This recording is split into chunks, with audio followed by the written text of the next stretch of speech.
Thank you very much. So I think we're amazingly sort of right on track. So we will go straight to item number 30. And I think Director Prenslow is going to kick us off on this item. Thank you, Chair Hauser. Answering so many other things today, but thanks for kicking that up. I'm actually going to kick it to Kristen Cannon out of the Northeast region, but I thought it'd be interesting for the commission. Not only we don't have the program propped up specifically yet, but it will be part of this discussion in B11 about the agency with partners, and you'll hear from one of our potential partners or partners later in the public comment on this subject. But I thought it would be helpful for the commission to hear about what staff is doing. We've kept back $1 million out of one of the House bills that we had passed last year to do innovative things. And so I thought it'd be worthwhile to hear from Kristen first before we get into some of the bear discussions later. So Kristen, if you're ready, thanks for being willing to jump on. And Madam Chair, thanks for indulging us for a couple minutes. Thank you, Director Prenslow. I'm Kristen Cannon. I'm a Deputy Regional Manager in the Northeast region. And as Director Prenslow said, we've got about $1 million to spend on bear conflict reduction. So shifting a little bit away from wolves, but still on conflict. And this is a really unique and special opportunity. And so thus far, staff has been meeting to kind of work out how we could use these funds to reduce human bear conflict. And we're working on a potential grant program. So this grant program would be given to local communities on projects designed by them to help reduce conflict. And we've been working on, who could benefit from that, how to advertise it, how to evaluate proposals. Additionally, I've met with Brenda Lee from the Colorado Bear Coalition, and we have another meeting scheduled. And she's expressed interest in staying involved in this process and having a role and input. And so I look forward to working with her and other outside stakeholders and partners to help try to inform a potential grant program. And we would base it off of, other successful grant programs we've administered. And so that's a brief update. What we're looking to do in the future is meet with some of those partners and external stakeholders to get their input on such a program. We do want to get this money out on the ground, however, and so ideally, we would announce such a grant program in March with applications potentially due at the end of April, and try to get those evaluated and get money out to communities, by June. So that's a pretty ambitious timeline, but I think it's doable, especially since the money is already available and we have experience administering these grants. And so that is a really quick update. Of course, I can always come back and update you further, or the director can. And if there's any questions on that, I'm happy to answer those. Okay, questions for Kristen? Commissioner Adams, and then Commissioner Touchton. All right, thank you so much for that. I just had a clarifying question. I thought I heard you say that we wanted to get money out to the communities, and I just wanted to clarify what specific entities will be receiving the community, the funds to administer it. Sure. So we would run this like some of our other grant programs in which we take proposals for projects. And so these groups could be community groups, they could be municipalities, they could be,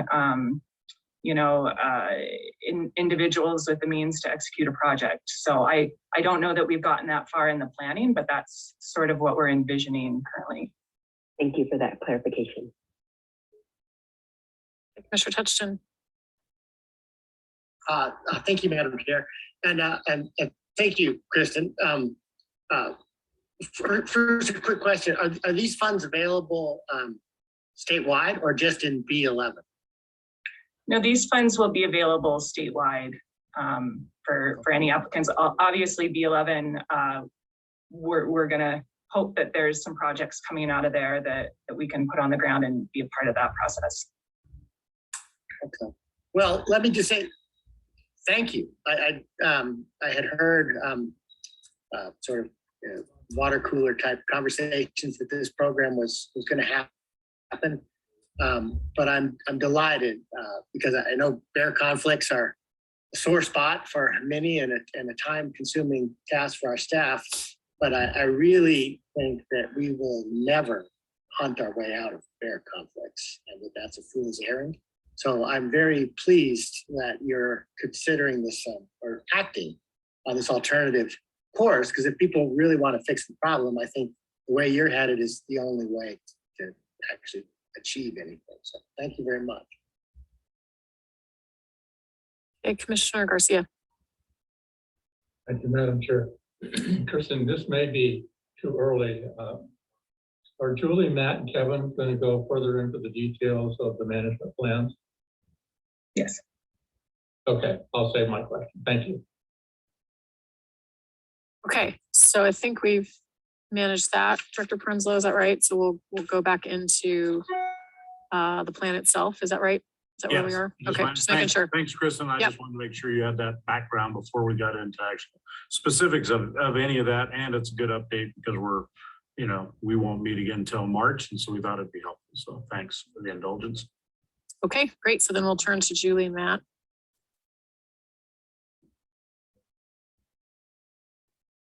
Julie, looks like you're up, so we'll turn it to you. Okay, good morning, Madam Chair, Commissioners, and Directors. My name is Julie Mao. I'm the wildlife biologist in the Glenwood Springs area, and I'm here to give you a brief summary of the B11 Bear Management Plan, which covers the Roaring Fork and Eagle River valleys, including the communities of Aspen, Snowmass, Glenwood Springs, Eagle, and Vale, among others. These communities are well known for having human-bear conflicts, especially over the past 15 plus years. And these conflicts range from property damage to houses and vehicles to rare cases of physical injury to humans. And these human-bear conflicts in B11 are the result of the confluence of high-quality natural bear habitat, growth of the human population in these habitats, and the wide availability of human-related food sources, including unsecured garbage, bird feeders, and fruit trees. The high frequency of human-bear conflicts is the major concern in B11 because of the risk to human safety. In developing the B11 plan, we considered two management alternatives for bear population over the next 10 years, a stable bear population strategy and a bear population reduction strategy with the ultimate goal of reducing human-bear conflicts.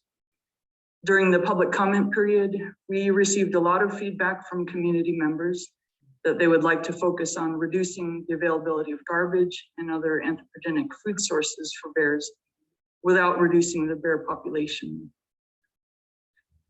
The preferred management strategy that CPW staff is recommending combines these two original alternatives. So we propose to first manage for a stable bear population trend and no increase in human bear conflicts. We'll continue to work we'll continue to engage local communities to educate residents, visitors, and businesses on how to live responsibly in bear habitat. And as Kristen just discussed, CPW will be providing some funding to assist with those efforts. We'll also encourage local governments to implement and strictly enforce ordinances aimed at minimizing bear attractants. We'll monitor the efficacy of these education and enforcement strategies by tracking the annual number and types of bear conflicts. After the 5th year of implementation of this plan, if human bear conflicts have increased beyond the current average of about 450 per year, then the management strategy would transition to bear population reduction through increased harvest with the social metrics of a reduction in human bear conflicts and bear hunter satisfaction as thresholds of when we would evaluate switching back to a stable bear population objective. And the specific parameters guiding these strategies are explained in greater detail within the written plan document. Thank you very much. Matt Yamashita, who is the Area Wildlife Manager in Glenwood Springs, and I would be happy to take any questions that you may have. Okay, we have several up and we do have public comment on this item, so just keep that in mind. Commissioners Garcia and then Touchton on deck. Thank you, Madam Chair. Julie, thank you for all your work on this. Difficult work. I just had one question. And I did speak with Brad Daniels a little bit on this, and thank Brad for taking the time to talk to me about this plan. So I worked through most of the details of the plan, but I just wanted to clarify. You said this is a combination recommendation of alternatives 1 and 2. That basically, after a period of time, if alternative 1's not working and the number of conflicts 450, you can't stabilize that and increases, that you would switch to alternative 2. My question is that automatic? You just flip the switch? My understanding, I think, is that as a commission, you still need to come back to us for licensing changes on that. Is that fair? Yeah, so the way we wrote the plan was for the strategy to automatically switch over, just so that we don't have to go through a plan revision. But we would, you know, if the objectives change, that would come up annually at license setting time. Right. That's what I thought. I just wanted to clarify. Thank you, Julie. Okay, Commissioner Touchton and then Barty. Sorry, Barty on deck. Thank you, Madam Chair. And thank you, Julie. And also, you know, thank you for spending some time with me on the phone the other day. I very much appreciated that. And Matt, sorry we never were able to connect. So for me, and Julie, you've heard a bit this before. I'll paraphrase Dickens. This is the best of plans and the worst of plans. First 5 years, I think, is a wonderful plan. We're trying to manage for stable, fair population and reduce conflicts through programs like we just heard about from Kristen. But then we have this switch point where we potentially go back to trying to suppress the bear population. And a couple of points on that, I just think it's very unsound. That's what we've been doing since 2010, and it doesn't work.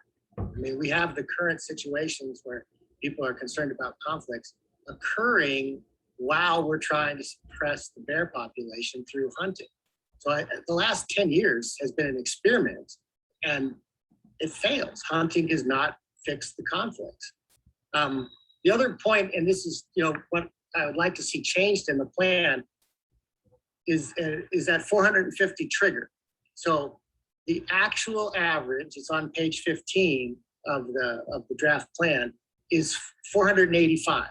So we've been averaging 485 conflicts a year.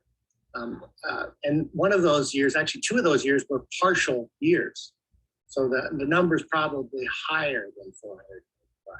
So I think 450 is just, it's destined to fail. We should react, we should set that average higher. The other issues that kick in is part of that average is based on climate change and human population growth, right? The more drought we have, the more people we have moving to these areas, the more conflicts we're gonna have. So if anything, I would expect the conflict number to go up because of drought and human population growth in those areas. And so I am concerned about that trigger, but I actually think the most distressing thing to me about the last 5 years of that plan is that we change our metric from something biological to something entirely social. You look at our deer and elk plans, we always say we want between X and Y number of the species. And here, what we do after year 5 is we say, we want human conflicts to go down 50%. So that would change presumably over 450 conflicts to 225. And we've never been there. So what will actually happen after year 5 is you will just perpetually embark on trying to suppress the bear population to meet a social metric. And that's not good ecologically. I think we should manage the bears ecologically within an acceptable range for the environment and the habitat. Not from this social metric. The only other metric is hunter satisfaction, and that will go down when the bears are gone. And so again, I don't think that's an effective biological way to manage this. So sorry for the I feel passionately about this, but I think trying to fix bear conflicts through recreational hunting is just a fool's errand, and we should move in a different direction. But again, great job on the first 5 years. I don't support the second 5 years at all. But thank you, Julie. Okay, I'm going to go to Matt first, perhaps for some response to that. Matt. Thanks, Madam Chair. Madam Chair, Commissioners, Directors, Matt Yamashita, Area Wildlife Manager out of Glenwood Springs. Commissioner Touchton bring up a lot of good points, a lot of things that obviously we as staff have already thought about, considered. A couple items just to help clarify, frame some of the context are that, you are correct that in the last decade or so, we have attempted to increase license availability and harvest in order to help affect some change. You're also correct that has resulted in limited effectiveness and limited change. One point that I'd like to mention is that during that time frame and even previous to that, we were not ignorant to the fact that it was going to require some social adaptation as well. Over the course of the last 2 decades, we have been working with our municipalities. We have been working with these communities. Several of them have enacted ordinances speaking to trash and to other attractants. And again, we've worked with them. We've tried implementing different strategies and messaging to the public and enforcement. Same as with the harvest strategy alone, have had limited results, limited effectiveness in that. So I just wanted to make sure that everyone was aware that we weren't only approaching this situation from a harvest strategy perspective. We have been working very diligently on the social side of things as well. One of the other points you had made mention, it was specific to the 5-year time frame and the number of 485, and that might be from a perspective maybe setting the bar a little too low or limiting ourselves too much. That number came about from the data collected by our conflict app, where staff, when responding to human bear conflicts, we record that information in an electronic database. Previous to 2019, that information was not collected electronically. It was collected hard copy paper form. We did reference some of the numbers on that app versus the previous data collection source and found a lot of consistencies. So any kind of information prior to 2019 was fairly substantial and was actually being ground truth. If you look at embedded in the plan, per our forage surveys, about 50% of the years are considered good food years within the DAU. About 50% of them are considered poor food years. The information for 450 conflicts was derived from an average of the good food years and the poor food years, good food years having about 300 conflicts. So we know that on some decent years, we're able to achieve significantly fewer conflicts than the 450 threshold. The last couple of years we've struggled a little bit. There's been some, as you mentioned, we've been in a drought climate. It has forced some natural food source issues. And so we have had a higher than normal average over the last 2 years. However, not to be overlooked that there are, over the history of the unit, we do average about 50% good food years. So we expect some of those years to fall in that category as well. So 450 was that average. Seemed reasonable on the basis that between us and the communities that we're servicing, we were striving for a reduction in bear conflicts, not to maintain the conflicts. Ultimately, we'd like to see conflicts going down to zero. That would be the ultimate goal in a utopic world. So hopefully that helps address some of those questions, Commissioner Touchton. We'll go to Julie first. I'll come back to Commissioner Sparty and then Haskett. Julie. Sorry, yeah, I don't know how to raise my hand in Zoom, but I just want to clarify, it's not that at year 5, it would automatically switch to the second alternative. It really does depend on those social metrics, and that if communities are able to reduce conflicts, then we would remain in that stable fair population objective. And then secondly, to Commissioner Touchin's comments as well, the social metrics are novel to these population management plans. We haven't had something like this in a deer or an elk plan, as you pointed out, but it is intentional just because of the highly social aspects of human-bear conflicts. Thank you, Julie. Okay, we'll turn to our resident commissioner in this area. Along with me, I'll hope that you speak on our behalf. Commissioner Vardy, go ahead. Thank you, Commissioner Chair. And thank you to Julie and Matt in particular for taking time with me on the phone. It took me a long time to really understand the scope of this plan. And I realized that what was hard for me to grasp is that this is as much about managing people, or maybe even more so managing people, than it is about managing bears. And I am actually very supportive of this plan. In the Roaring Fork Valley in particular, bears are probably one of the top 3 items that are discussed. They cut it pretty close to how the skiing is up here, is what the bears are doing. And I am very excited about this, particularly in what we heard earlier, in that we will actually be able to, as a commission, put our money where our mouth is, and actually implement some social behavioral changes with funding. So I'm very, very supportive of that, and hope that this can be a plan that we prototype and model in other areas. In response to Commissioner Touchin's comment about the number perhaps being too high, I would suggest that it is not too high.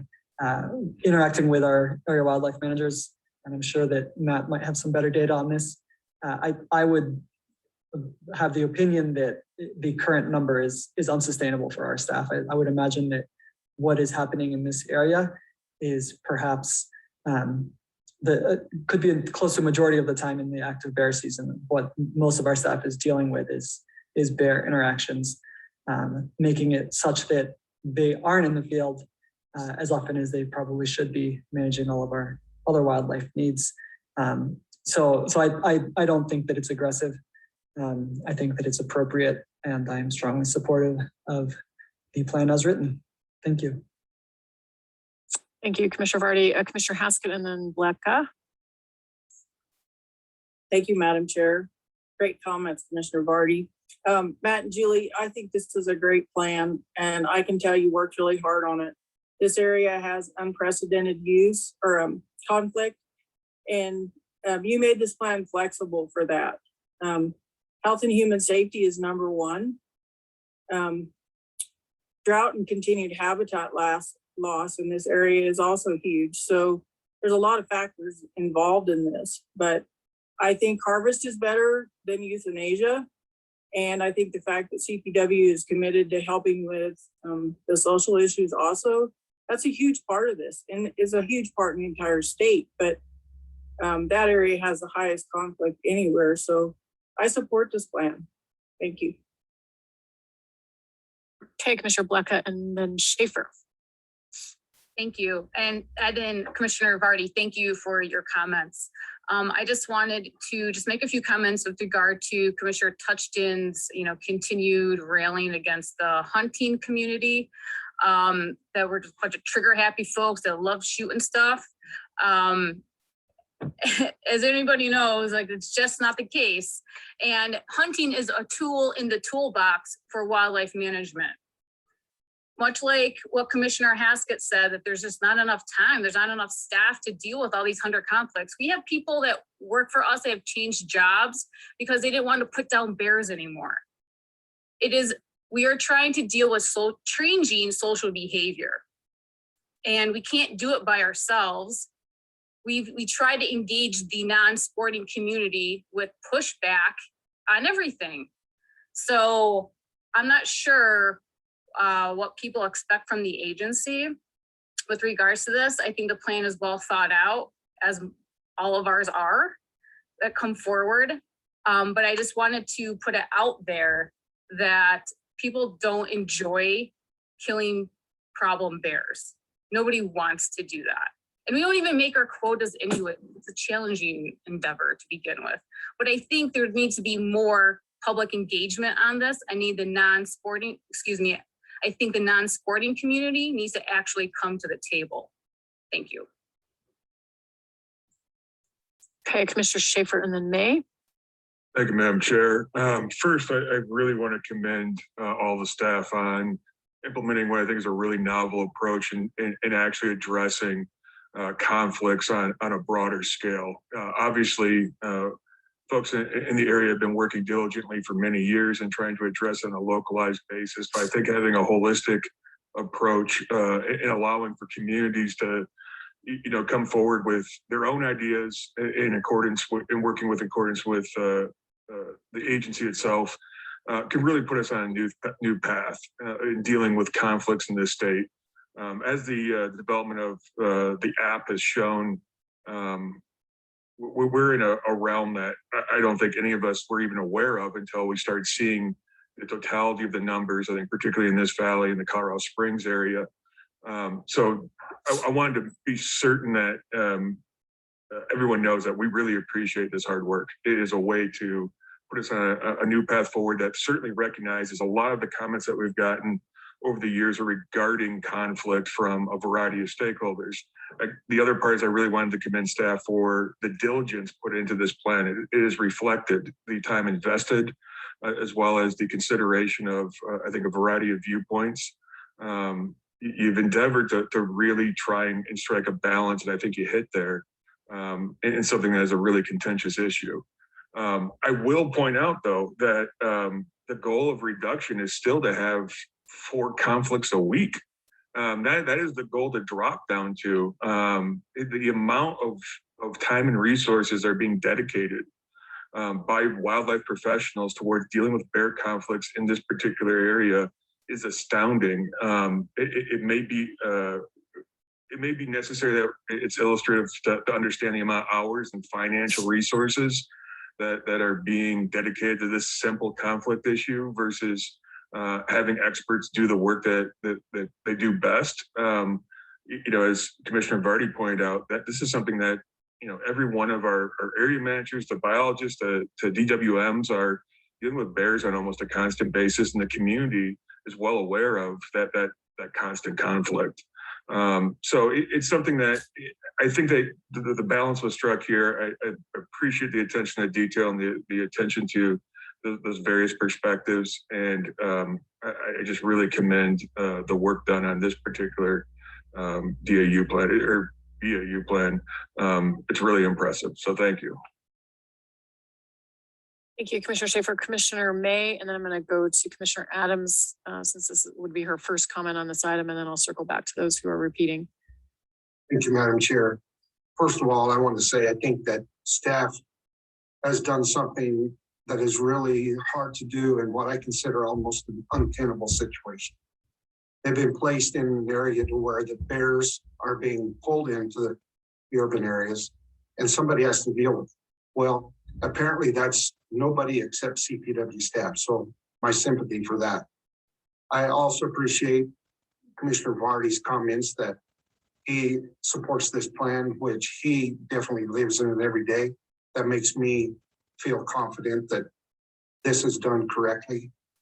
The thing that I'm most disappointed in, yesterday we enacted a regulation on banning olfactory luring of wolves. In my opinion, all that happens in our communities that are having these bear conflicts, for example, a 3-year average of aggressive behavior conflicts is 17. The 3-year average of food source conflicts, 407. We're basically luring these bears in urban areas, populated areas, because those populated areas have overtaken habitat That used to be habitat that the bears did live off of. Now, cities that are there, towns that are there, anytime there's a food source, of course the bear's going to come in there. And I think that also, not that I doubt the biologists' numbers, I think it also skews the numbers that we have because the bears are congregating around those areas. So it's more a sense of frustration on my part, but I want to make those comments that, as Commissioner Vardy said, I don't think we have a bear problem. I think we have a people problem. And we're going to have to adapt to that, which I think staff is doing their best to do. That's all I have. Thank you. Thank you, Commissioner May. And I would add a tourist problem in a lot of these areas where the education for the locals is different than those that come and visit. Commissioner Commissioner Adams first, and then we'll go Commissioner Garcia and then Touchton. Thank you. I appreciate the robust conversation. I will say a couple of things. The first, it was my understanding that Commissioner Tuxton's comments were around the fact that we had been utilizing the same tools for the last 10 years and received similar results. And so my question is, I am definitely open and advocate for a variety of different tools in the toolbox. And I'm curious in what ways we can deepen cross-agency collaboration as the bears are impacting our education places, our health places, right? It's not, people are convening in places. And so how do we share the joy of educating the community and our visitors about bears?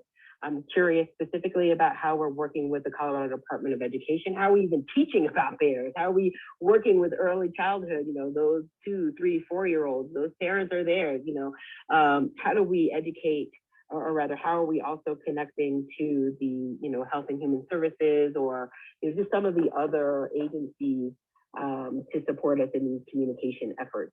And this actually leads to a last question that I had maybe a year ago or so, just around, I would love to get a presentation on our communication strategies and plans.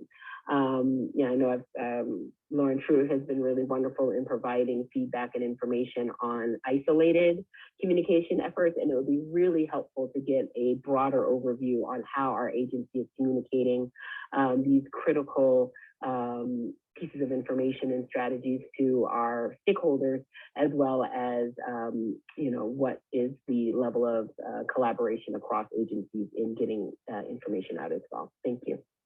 I'm speculating that Matt may comment on that. I see a lot of communication. I'm sure Commissioner Vardy does too.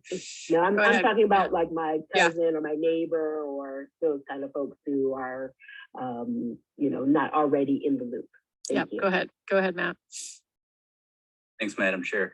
Commissioner Adams, I will speak locally, just being in charge and responsible for some of the local conversations here, but I hope that that conversation doesn't stop locally.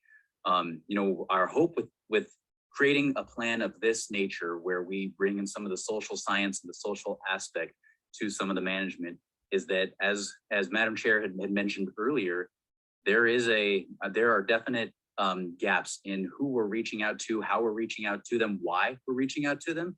And so we have, as staff, we have been addressing that, but we've been fairly reactive in nature, and we've been doing it kind of piecemeal here and there, where it makes sense, where it's appropriate, what's relevant at that time and place.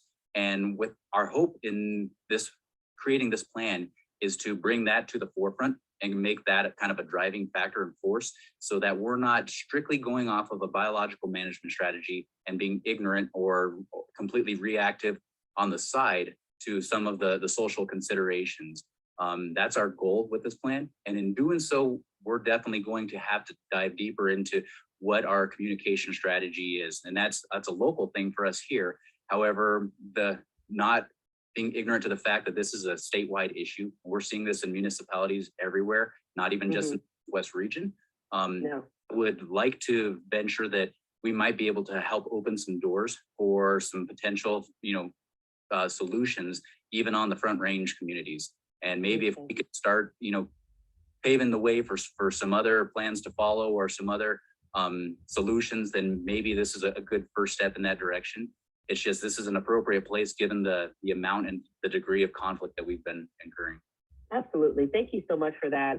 You know, again, I live in Boulder County and my partner encountered bears a couple of times already in walking our dog. And so know that these issues are also, as you can imagine, in the Front Range. I will also say there's so much that we need to communicate to the public. And so again, I'm just curious, how does this level of communication tie in to the broader communication strategies for the agency? As you can imagine, we are information overload. And so always looking for ways to streamline overtax people. Thank you so much for your efforts. I know that you all are working hard and certainly looking to y'all's area as kind of leaders in as we're implementing these different strategies. And we can certainly scale up as those best practices start to elevate. Thank you. Thank you, Commissioner Adams. We're going to go Commissioner Touchton, and then I'm going to finish up with Commissioner Garcia. We do have 5 members of the public that are waiting to comment. So Commissioner, we'll go Commissioner Touchton. Go ahead. Well, thank you, Madam Chair.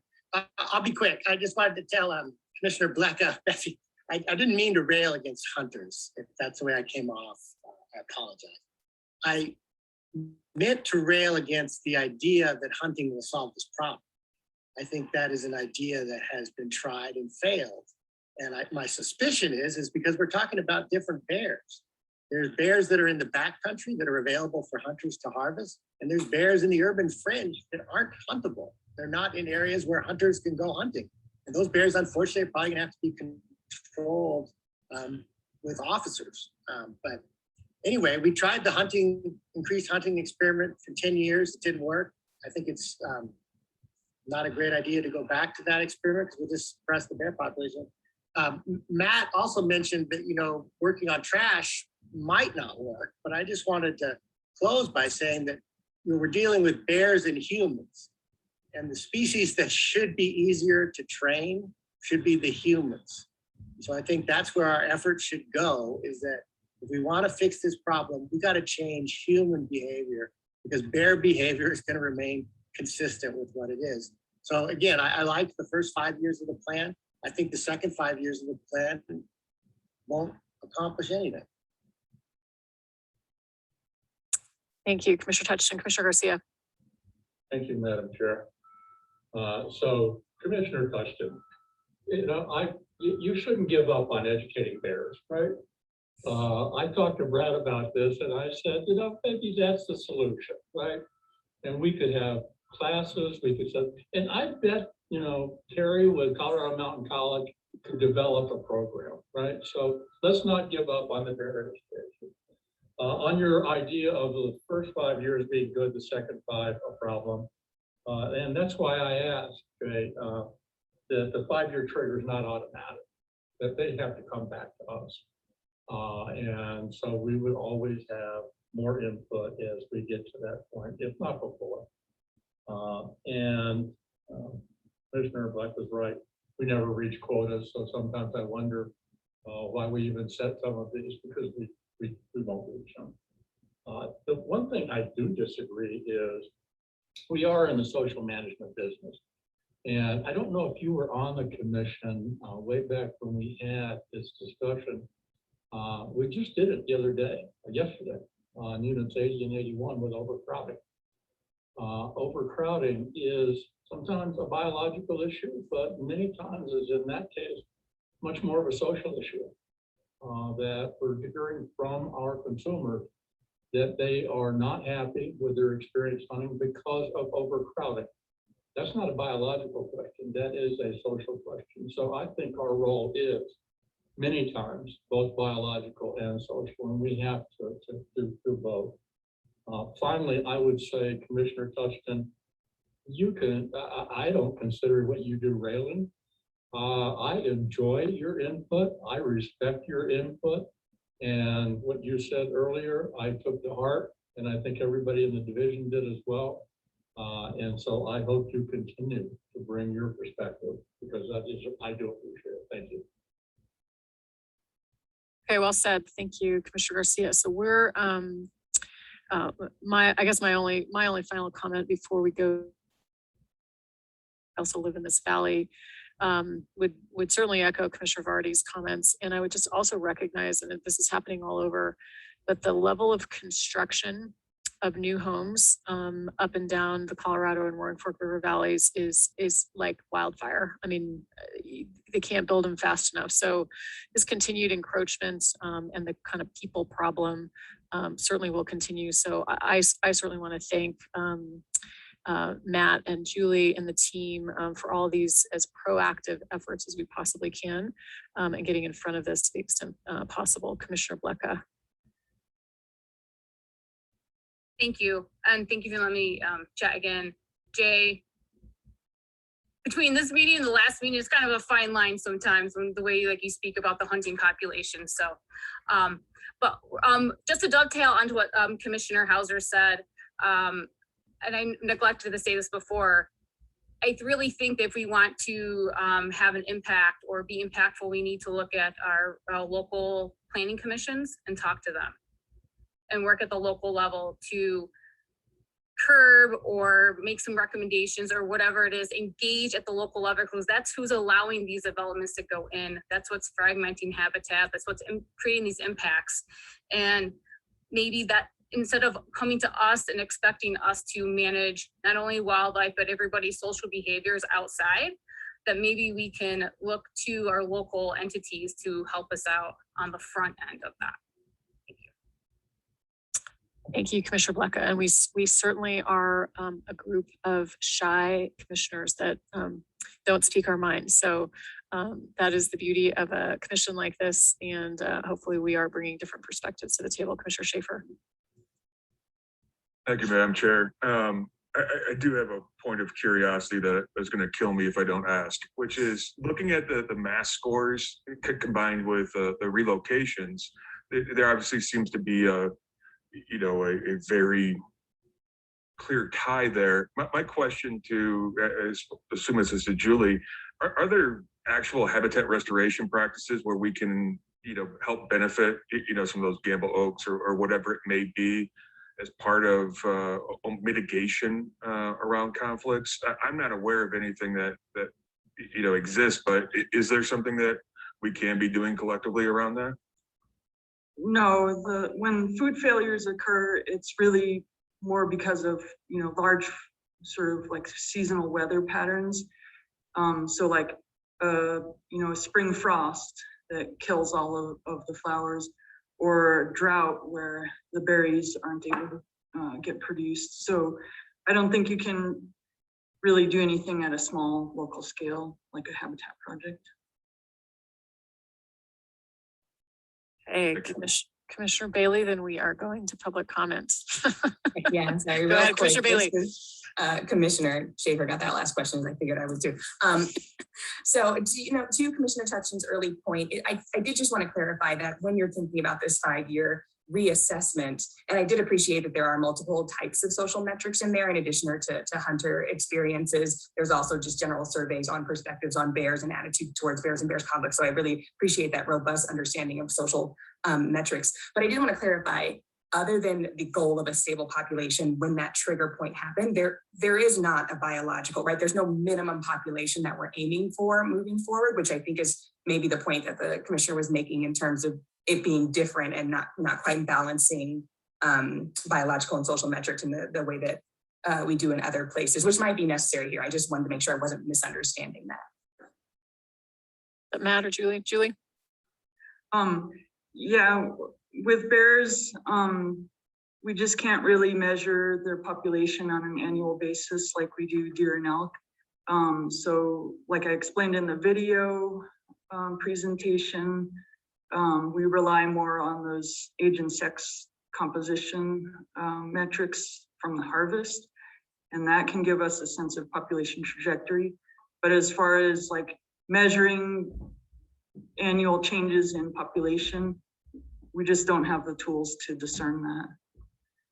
Yeah, sorry, that it was broader than that. Just sort of when that 5-year reevaluation point hits, is there some biological metric that's going to go along with the social metrics, or not? Not in the sense of like a certain population size that we're aiming for. If that answers your question. I think so. Okay.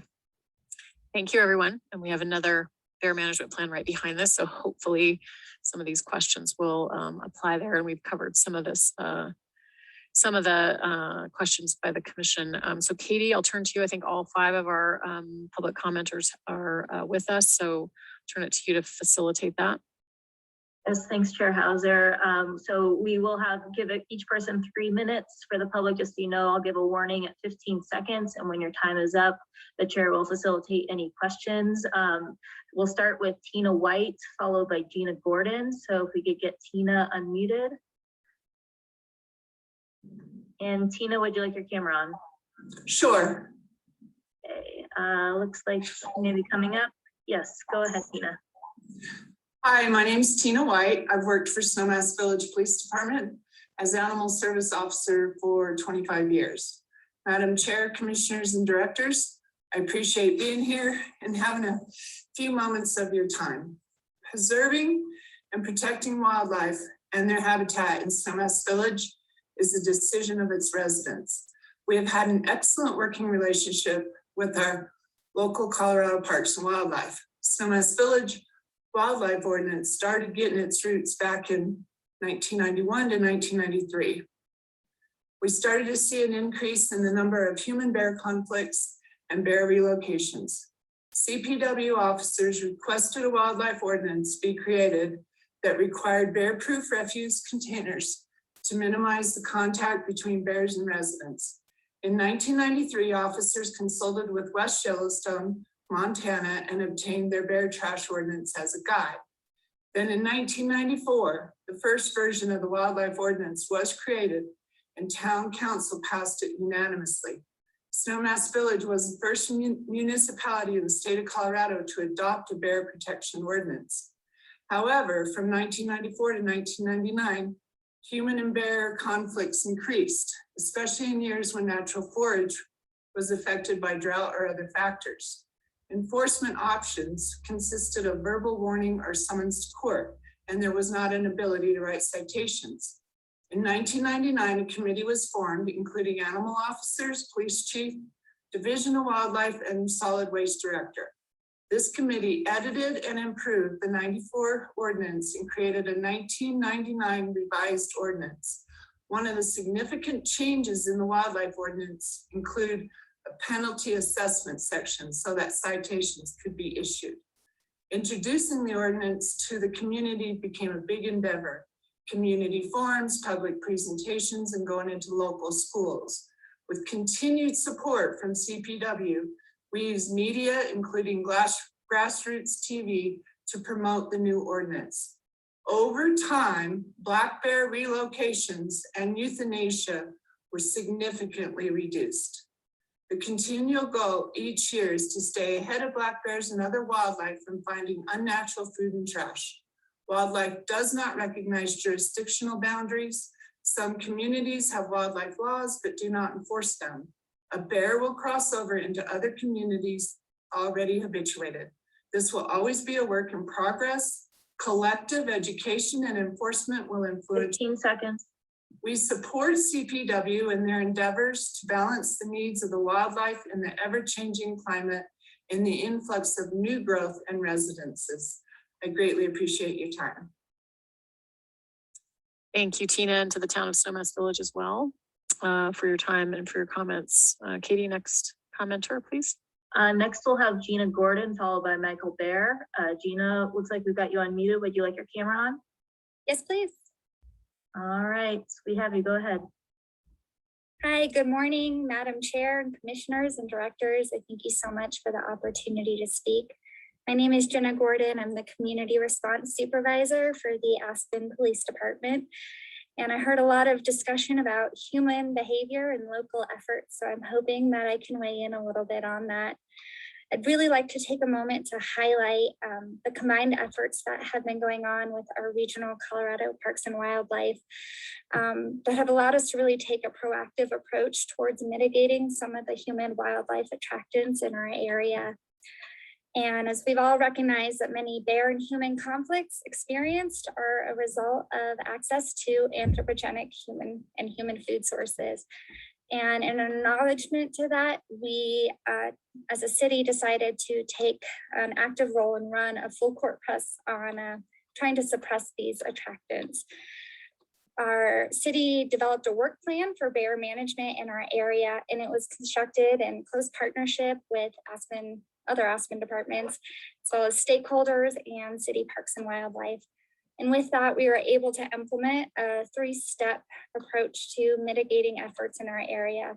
And those steps involved education, prevention, and enforcement. Education, as we've all touched on in a community like Aspen, is critical. The transient nature of these populations is certainly a challenge for us. It's a revolving door with people coming in, people going out. And so we really have to take a harpoon approach to engage all of the different audiences and the importance of this message. And we're able to partner with Colorado Parks and Wildlife staff and tap into their robust communication strategy through their wildlife campaign this past year. Additionally, our city engaged in several other tactics like engaging with our restaurant community, meeting with our schools, including our preschools, working with property management companies, our chamber, hosting booths at farmers market events. We ran advertisements on public radio, grassroots, showcased bear messaging in multiple e-news channels, papers. We cycle Maroon Bells Map, Summer in Aspen magazine, as well as other printed material. Second step that we really tapped into the past couple of years is prevention. We've been assigning active patrols to city staff as well as officers. And the intention behind this approach was to identify, address, and resolve non-compliant containers before a bear actually had the opportunity to make entry. 15 seconds. Ooh, making the problem. Additionally, we've doubled our efforts on enforcement. Our tickets are some of the highest in the area, starting at $250, going up to $1,000 per violation. But we're finding out that the key to this success is not just asking. Thank you, Gina, very much. Have observed and watched your efforts locally, so thank you for that. Sorry for the time. Just to be consistent with everyone. Go ahead, Katie, next one.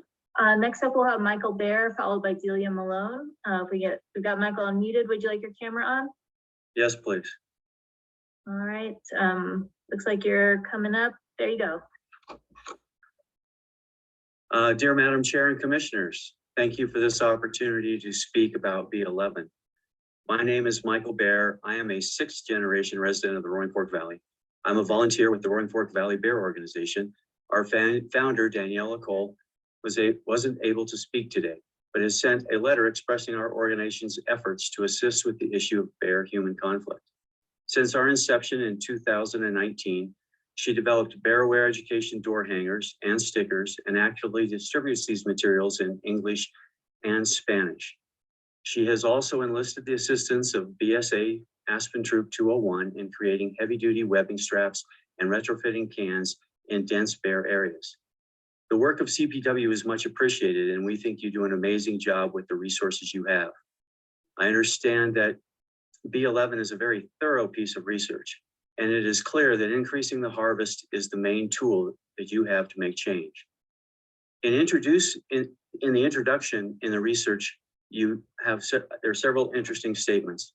One is the types of conflicts that occur between people and bears often require more than simple change in licensing or hunting structure in order to completely resolve the problem.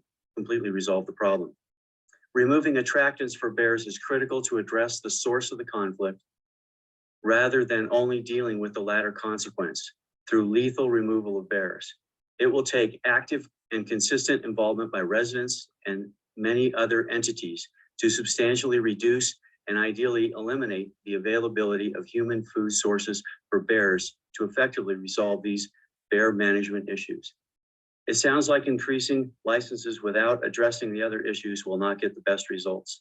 I appreciate CPW acknowledging that many people and groups must be involved to effectively solve bear management issues.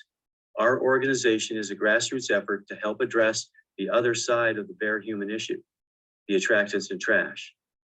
Any additional direction you can give us to best focus our efforts to assist your proposal would be appreciated. The goal of our organization for 2022 will be to continue distributing educational information, retrofitting cans wherever needed, and new for this year, with our own funds, fundraisers, and grant writing, we will be supplying bear-resistant cans at a reduced price or free where there's a financial need. We believe our work is an asset to the community and bears, and thank you for this opportunity. Thank you very much, Mr. Blair. Back to Katie. Next, we'll have Delia Malone, followed by our final speaker, Brenda Lee. Delia, would you like your camera on? Sure. All right, just a moment. You might have to hit accept on your end. Okay. Go ahead, Delia. Oh, so good morning, commissioners. Afternoon now. I'm Delia Malone and chair of the Roaring Fork Group of the Sierra Club.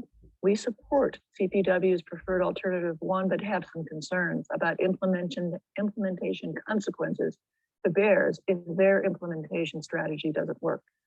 I've lived and worked as an ecologist and an educator in the Roaring Fork Valley for 32 years. In 2007, Aspen instituted its first bear aware ordinance, similar to what CPW is proposing. None have succeeded in reducing human bear conflict. From a resident's perspective, individuals and businesses routinely violate bear ordinances with impunity. From a recent Aspen Times article, or quote, a restaurant manager in Aspen managed to frighten a large black bear out of a dumpster, but the Bruin then chomped his leg, leaving 4 deep puncture wounds and ran away. It was the 3rd such attack in Aspen that year, prompting CPW officials to warn about the dangers of unsecured dumpsters. That bear was euthanized. The solution to a problem is to address the problem. The problem with human bear conflict is human behavior. I'd like to suggest that we change the paradigm of managing bears to instead managing humans. That is the problem. Currently, the city of Aspen's trash ordinance requires that trash receptacles are secured, latched, and bear resistant. First offense, $250, second, $500, and third offense, $1,000 fine and mandatory court appearance. The law is regularly violated and rarely enforced. CPW also proposes that if after 5 years, human bear conflicts have increased, then the bear kill quota would be increased. Research in Durango conducted by CPW's own biologist informs that when black bears forage around human development, the overwhelming reason is to attain garbage. So focusing on cleaning up towns is important to reducing human bear conflict. They also found that education without enforcement was grossly insufficient. What did work in Durango was distributing bear-resistant containers, which not only changed patterns of conflict, but also changed public perception. Implementation and measurement of CPW's preferred alternative one is critical to its success. We suggest that external oversight be an integral part of this plan, and it's that if we fail to manage human behavior, that bears do not suffer the consequences of our failure. Specifically, there should be no increase in the bear kill quota. Thank you, and I'd love to hear any questions. Thank you so much, Delia. Good to see you again. Katie, I think we have one more. Yes, we'll hear from Brenda Lee next. Let's get Brenda unmuted. And Brenda, would you like your camera on? Yes. All right, go ahead, Brenda. Okay. Hi, my name is Brenda Lee, and I'm the founder and president of Colorado Bear Coalition. Thank you so much for the opportunity to speak with you today. Colorado Bear Coalition is a nonprofit that connects groups across the state to reduce the cause of human bear conflict. We focus proactively reducing attractants that bring bears into urban areas, working collaboratively with city officials, community members, private businesses, and local CPW wildlife officers.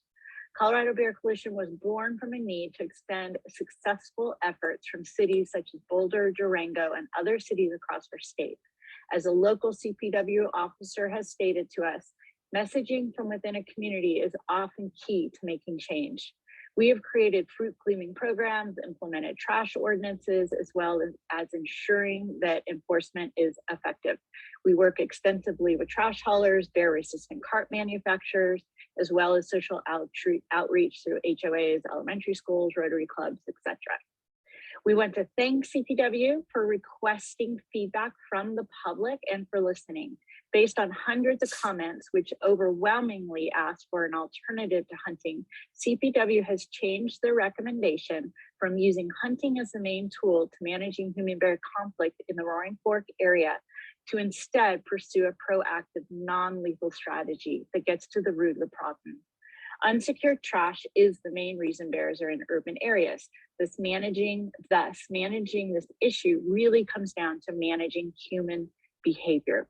Based on success in cities across Colorado, we have full confidence that this approach will be successful.